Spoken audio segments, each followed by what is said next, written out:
जय हिंद। हम लोग समझेंगे केंद्रक के बारे में। न्यूक्लियस क्या होता है उसी के बारे में समझेंगे। तो सबसे पहले समझिए जो सेल होता है यानी कि कोशिका जो होती है हमारी, चाहे प्लांट्स कोशिका हो चाहे एनिमल कोशिका, यानी कि दोनों में कोशिका पाई जाती हैं। तो कोशिका में बहुत सारे एलिमेंट्स पाए जाते हैं, जैसे माइटोकॉन्ड्रिया, लाइसोसोम, राइबोसोम, प्लास्टिड यानी कि लवक, उसी में वैक्यूल्स यानी रसधानी, ठीक, गोल्जी बॉडी यानी कि गोल्जी कॉइल, उसमें बहुत सारी चीज़ पाए जाते हैं। उसी में से हमने इसको निकाल लिया केंद्रक को। केंद्रक भी उसी तरह जैसे माइटोकॉन्ड्रिया पाए जाते हैं उसी तरह पाया जाता है केंद्रक, किसमें, कोशिका में। तो क्योंकि कोशिका में यह पाया जाने वाला केंद्रक बहुत ही इंपॉर्टेंट होता है, तो इसी को हम लोग समझेंगे। आपको केंद्रक के बारे में नहीं समझ में आता तो आज आपको समझ में आ जाएगा, बस वीडियो में बने रहिए।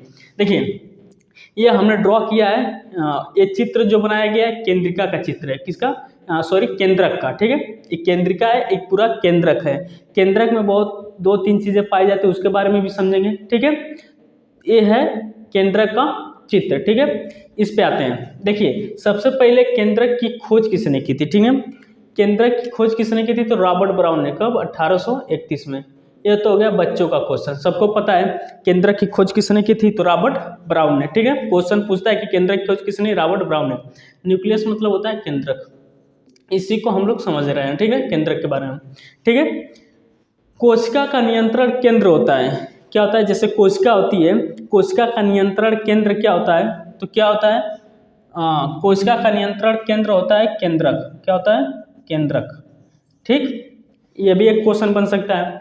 दूसरा, इसमें यानी कि जो हमारा केंद्रक होता है, इसमें केंद्रिका, केंद्रक द्रव्य और क्रोमैटिक तत्व पाए जाते हैं। क्या पाए जाते हैं, केंद्रिका, केंद्रक द्रव्य और क्रोमैटिक तत्व पाए जाते हैं। देखिए ये आपकी हो गई केंद्रिका, ठीक। और इसमें जो ऐसे जेलीनुमा, ऐसे जो पदार्थ इसमें भरे होते हैं बहुत सारे, ठीक है।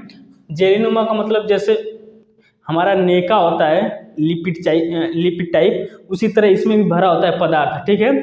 तो उसी को बोलते हैं केंद्रक द्रव्य। देखिए केंद्रक द्रव्य है, इसी को हम लोग बोलते हैं केंद्रक द्रव्य। और तीसरा जो आपका क्रोमैटिक इसमें जो पाया जाता है, इसको हम लोग लास्ट में जस्टिफाई करते हैं, बस 10-15 सेकेंड लगेगा। ये क्या होता है उसको हम लोग समझ लेंगे। तो सबसे पहले समझते हैं केंद्रक के बारे में, ठीक है। केंद्रक क्या होता है, देखिए केंद्रक दो झिल्लियों से मिलकर बनी हुई संरचना है। क्या है केंद्रक, इसका डिफिनेशन अगर देखें तो ऐसे अगर लिखना चाहे तो लिख भी सकते हैं। केंद्रक दो झिल्लियों से मिलकर बनी हुई संरचना है। इसकी बाहरी झिल्ली, ठीक है, इसकी बाहरी झिल्ली वलित होकर यानी कि मुड़कर एंडोप्लाज्मिक रेटिकुलम का निर्माण करती है। देखिए यह जो मुड़ी हुई संरचना है ना, यह केंद्रक झिल्ली है, दो झिल्लियों से मिलकर बनी हुई संरचना है। बाहरी झिल्ली वलित होकर यानी मुड़कर एंडोप्लाज्मिक रेटिकुलम, इसी को हम लोग बोलते हैं एंडोप्लाज्मिक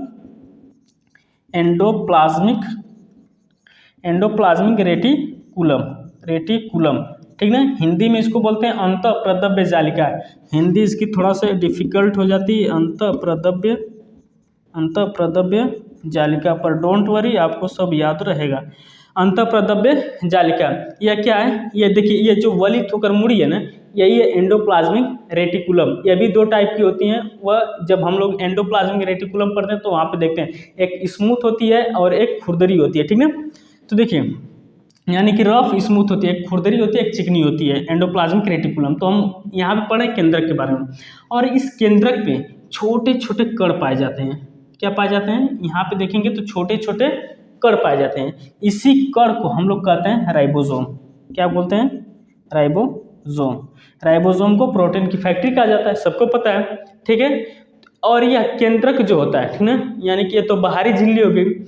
केंद्रक सतत निरंतर नहीं होता, जिस कारण इसमें एक छिद्र पाया जाता है जिसका नाम है केंद्रक छिद्र। देखिए यहाँ पे लिखा हुआ है, ऐसा समझिए कि जो दो झिल्लियों से मिलकर बनी हुई संरचना है, बाहरी झिल्ली वलित होकर मुड़ जाती है यानी कि वलित होकर एंडोप्लाज्मिक रेटिकुलम का निर्माण करती है। और जो सेकेंड झिल्ली है, दूसरी झिल्ली, यह सतत निरंतर न होकर, ठीक ना, बीच में देखें तो ये छिद्र पाया जाता है जिसको बोलते हैं केंद्रक छिद्र। अब इसका काम क्या है, तो जो पदार्थ होते हैं, पदार्थ को अंदर आने और बाहर जाने की अनुमति होती है इसी छिद्र के द्वारा, ठीक है। तो इसका यही बस काम है। तो केंद्रक छिद्र पाया जाता है। केंद्रक के बारे में समझ गए होंगे। इसमें ये सब क्या भरा हुआ है, यह क्या बोला है, तो केंद्रक द्रव्य भरा हुआ है। अब देखिए इसी में पाया जाता है केंद्रिका। न्यूक्लियोलस, न्यूक्लियोलस इसी में पाया जाता है, इसको बोलते हैं न्यूक्लियोलस, इंग्लिश में, हिंदी में केंद्रिका। तो यह केंद्रिका क्या होता है, देखिए केंद्रिका एक झिल्ली रहित संरचना है। झिल्ली रहित का मतलब होता है इसके चारों ओर कोई झिल्ली नहीं होती, कोई आवरण नहीं होता। जैसे हमने केंद्रक के बारे में समझा, केंद्रक दो झिल्लियों से मिलकर बनी हुई संरचना है। उसी जैसे माइटोकॉन्ड्रिया देखेंगे तो वह भी तो दो झिल्लियों से मिलकर बनी हुई संरचना होती है। लेकिन जो केंद्रिका होती है, यह केंद्रिका झिल्ली रहित होती है, इसके चारों ओर कोई झिल्ली, कोई आवरण नहीं होता है, ठीक है। और यह केंद्रिका, ठीक ना, यह केंद्रिका आरएनए और राइबोसोम, ठीक ना, आरएनए राइबोसोम का संश्लेषण का स्थान होता है, क्या, केंद्रिका। इसलिए इसको हम बोलते हैं आरएनए का भंडारगृह। क्या बोलते हैं इसको, हम लोग बोलते हैं, देखिए ये है ना, तो इसको हम लोग बोलते हैं आरएनए का भंडारगृह, भंडारगृह। जैसे माइटोकॉन्ड्रिया को क्या कहा जाता है, पावर हाउस ऑफ सेल, यानी कोशिका का पावर हाउस कहा जाता है। लाइसोसोम को आत्महत्या की थैली। उसी तरह केंद्रिका को यानी कि न्यूक्लियोलस को क्या बोलते हैं, आरएनए का भंडारगृह। समझ रहे, आरएनए का भंडारगृह, ठीक। राइबोसोम आरएनए के संश्लेषण के लिए आयुक्त स्थान होता है, अतः इसको क्या बोलते हैं, आरएनए का भंडारगृह। यह होता है केंद्रिका, यह झिल्ली रहित होता है। इसके बारे में बस एक ही क्वेश्चन याद रखिएगा, यह झिल्ली रहित होता है और इसको आरएनए का भंडारगृह कहा जाता है, बस, ठीक ना। और इसमें जो ये सब पाए जाते हैं इसको क्या बोलते हैं, केंद्रक द्रव। क्या बोलते हैं, केंद्रक द्रव, ठीक है। आई होप कि केंद्रक आप लोग अच्छे से समझ रहे होंगे। अब देखिए हमने बात की थी क्रोमैटिक, तो क्रोमैटिक क्या होता है तो समझिए, ठीक ना, क्रोमैटिक होता क्या है। तो देखिए क्रोमैटिक जो होता है इसमें देखेंगे तो इसी में पाया जाता है एक धागेनुमा संरचना, ऐसे धागेनुमा संरचना पाया जाता है, ठीक है ना। ऐसे धागेनुमा संरचना क्या पाया जाता है, धागेनुमा संरचना, इसी को बोलते हैं क्रोमैटिक। क्या बोलते हैं, क्रोमैटिक। यानी कि केंद्रक में तीन चीजें पाई जाती हैं, केंद्रिका, ठीक, केंद्रक द्रव हम लोगों ने देखा था, और एक क्या है, धागेनुमा संरचना, इसको क्या बोलते हैं, क्रोमैटिक बोलते हैं, ठीक है। यह केंद्रक में पाए जाने वाली संरचना है। यह डीएनए और हिस्टोन प्रोटीन की बनी होती है। यह जो क्रोमैटिक होती है इसको लिख लीजिए, डीएनए प्लस हिस्टोन